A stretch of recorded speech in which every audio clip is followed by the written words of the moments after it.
तो दोस्तों, आप सब कैसे हो? आशा है सब ठीक ही होंगे। हर बार की तरह इस बार भी मैं एक नई कहानी के साथ आपके पास आ चुका हूँ। तो बिना समय को गवाते हुए आज की कहानी की शुरुआत करते हैं। आज की कहानी का नाम है अमावस्या की काली रात। बड़े बुजुर्ग कह गए हैं कि अमावस्या की काली रात को हो सके तो बाहर नहीं जाना चाहिए। रात को शैतानी काले साए बहुत ज़्यादा ताकतवर हो जाते हैं। वो शैतानी आत्माएं इंसानी दुनिया में आकर परेशान कर सकते हैं। कभी कोई अधूरी इच्छा रही हो तो वो पूरी करने वो तड़पती आत्माएं इंसान शरीर ढूंढती है। अमावस मतलब उन पिशाच और आत्माओं के लिए कोई त्योहार होता है। वो बहुत ताकतवर हो जाते हैं, अपनी इच्छा पूर्ति के लिए शिकार ढूंढते हैं। सिलवाड़ गांव में चेतन नाम का लड़का था। उसको अभी अभी शहर के अस्पताल में ऑफिस में क्लर्क की जॉब लगी थी। घर वाले बहुत खुश थे। खुशी में उन्होंने चेतन को नई बाइक लेकर दी। वो अपनी बाइक से ही अब ऑफिस जाने लगा था। शहर आधे घंटे की दूरी पर था। जॉब लगे अब कुछ ही महीने हो गए थे। घर वालों ने उसके लिए लड़की देखना चालू किया। ये बात अब चेतन को पता चली तो उसने कहा, अरे माँ, मैं अभी शादी नहीं करना चाहता। इतनी जल्दी भी क्या है? मुझे और अच्छा जॉब मिलेगा तब देखेंगे। अभी मुझे पैसे कमाने हैं, आपको घुमाना है। उसकी ये बातें सुनकर चेतन के पिताजी को बड़ा अच्छा लगा। उनका लड़का उनके बारे में सोचता तो है, नहीं तो आजकल के लड़के अपने माँ बाप को पूछते भी नहीं। चेतन अच्छा लड़का था। भले ही वो दोस्तों के साथ घूमता, लेकिन कभी शराब को हाथ नहीं लगाया। घर वालों में और बस्ती में भी उसकी बड़ी इज्जत थी। जॉब मिलके 1 साल होने आया था चेतन को। उसने दिवाली के लिए सबके लिए कपड़े और मिठाई खरीदी। आज ऑफिस से जल्दी छुट्टी मिली तो वो मार्केट घूम रहा था अपने दोस्तों के साथ। दोस्तों, आप सभी को ये बात पता ही होगी कि दिवाली में अमावस्या की रात होती है। इसलिए हमारे बुजुर्ग कहते थे कि घर में और आंगन में दिए जलाओ और अंधेरे को भगाओ। चेतन घर के लिए निकला। साथ में सामान था। वो सब गाड़ी पर बांध कर निकल पड़ा। रात के 9 बजे चुके थे। त्योहार था तो सब अपने घरों में थे।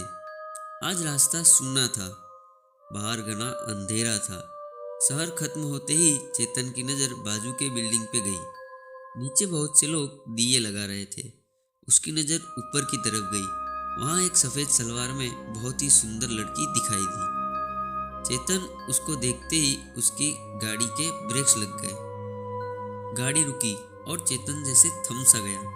जादू भरी थी उसकी नज़र और उसका चेहरा। चेतन को बस उसको देखकर मन में मुस्कुरा रहा था। उसकी नज़र उस लड़की से हट ही नहीं रही थी। तभी पीछे से एक ट्रक ने हॉर्न दिया। चेतन जैसे नींद से जाग गया। उसने अपनी गाड़ी बाजू में की और फिर से ऊपर देखा, लेकिन अब वो लड़की वहां नहीं थी। चलो कल देखते हैं, ऐसे खुद को समझाकर वो घर की तरफ निकल पड़ा। उसको जाते हुए वो लड़की ऊपर की छत से देख रही थी। चेतन घर पहुंचा। उसने घर वालों के लिए जो भी कपड़े लाए थे वो बांट दिए, मिठाई भी खिलाई। खाना खाकर वो अपने रूम में जाकर सोने की कोशिश करने लगा। आज उसको इतना थका होने पर भी नींद नहीं आ रही थी। उस लड़की का चेहरा बार बार उसके नज़र के सामने आ रहा था। वो उसको भुला नहीं पा रहा था। सुबह का इंतजार करते हुए कब उसकी आंख लग गई पता ही नहीं चला। सुबह नाश्ता करके चेतन ने अपना टिफिन लिया और ऑफिस के लिए निकल पड़ा। शहर पहुंचते ही वो उसी बिल्डिंग के पास से गुजरा। ऊपर देखा, लेकिन वो खिड़की बंद थी। वहां कोई नहीं था। थोड़ा निराश होकर अपने काम पर निकल गया। शाम को घर लौटते वक्त आज वो उसी बिल्डिंग के पास चुपके से खड़ा था। वो लड़की आज फिर से वहां ऊपर नजर आई। अब चेतन ने उसको देखा और उसने भी। चेतन ने अपना हाथ दिखाया और उसने भी दिखाया। बस फिर क्या था, चेतन ने उसको नीचे आने को कहा, लेकिन उस लड़की ने मना किया और अंदर चली गई। चेतन जरा सा निराश हुआ, लेकिन उसने लड़की को हंसते हुए देखा था।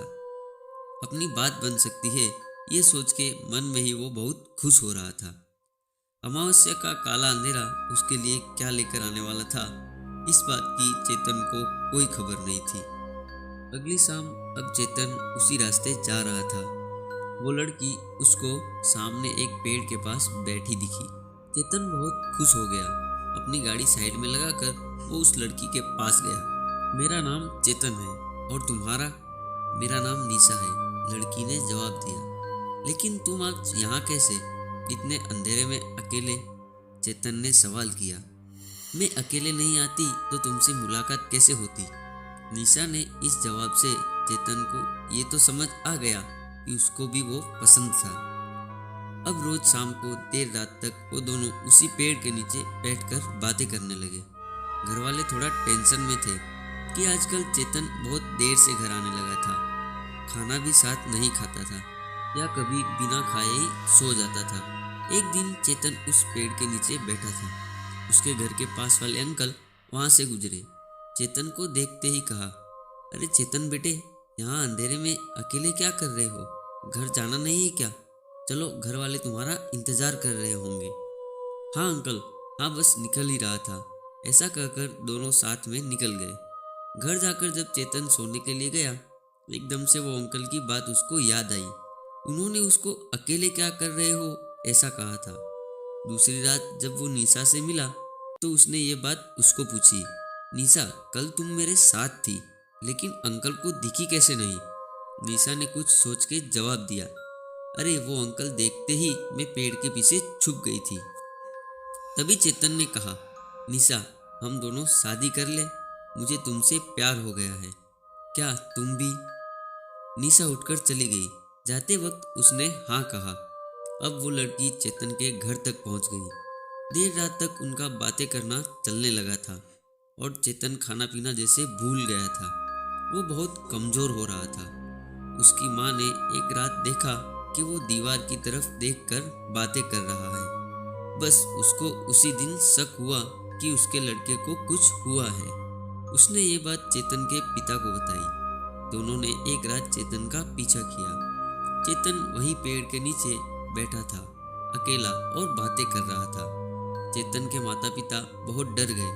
उन्होंने जैसे ही घर का रुख किया, वो शैतानी रूह बहुत ही भयंकर और डरावने अवतार में उनके सामने प्रकट हुई। मैं तेरे बेटों को लेने आई हूँ, मेरे रास्ते में कोई ना आना, नहीं तो अच्छा नहीं होगा। आने वाली अमावस्या को वो मेरा हो जाएगा। घर पहुंचते ही बाजू वाले अंकल ने उनका रोना सुना। वो मदद के लिए आए। उन्होंने भी बताया कि चेतन एक रात वहां उस पेड़ के नीचे अकेला बैठा था। सुबह होते ही जब चेतन अपने ऑफिस गया, तब उसके पिताजी और वो अंकल उस पेड़ के पास एक तांत्रिक को ले गए। तांत्रिक बोला, यहाँ कोई बहुत ही शैतानी रूह मौजूद है। वो अपना अधूरा काम पूरा करने आई है, कोई अधूरी इच्छा। आपके लड़के की जान को धोखा है साहब, क्योंकि अब अमावस्या आने वाली है और ऐसे शैतान अमावस्या में बहुत ताकतवर हो जाते हैं। उन्होंने बाजू में उसी घर में जाकर पूछताछ की जहां निशा चेतन को पहली बार दिखी थी। तो पता चला कि उनके बिल्डिंग के ऊपर के घर में एक किराएदार रहते थे। उनकी लड़की यहाँ पेड़ के पास एक्सीडेंट में मारी गई थी। उसकी शादी के एक दिन पहले ही वो मर गई थी। अब तांत्रिक को सब समझ आ गया। वो शैतानी रूह अपनी अधूरी इच्छा पूरी करने आई थी। दूसरी रात अमावस की रात थी। बाहर बहुत घना अंधेरा था। वो तांत्रिक और चेतन के माता पिता उस पेड़ के पास पहुंचकर दूर से चेतन को देखने लगे। काफी वक्त तक चेतन एक ही जगह पर बैठा था। उसने दूल्हे का लिबास पहना था। आज वो दोनों शादी करने वाले थे। वो डायन उसको आज लेकर जाने वाली थी अपनी दुनिया में। तांत्रिक ने अपने मंत्र पढ़ना चालू किया, लेकिन अब देर हो चुकी थी। सामने से जब जाकर देखा तो चेतन मर चुका था।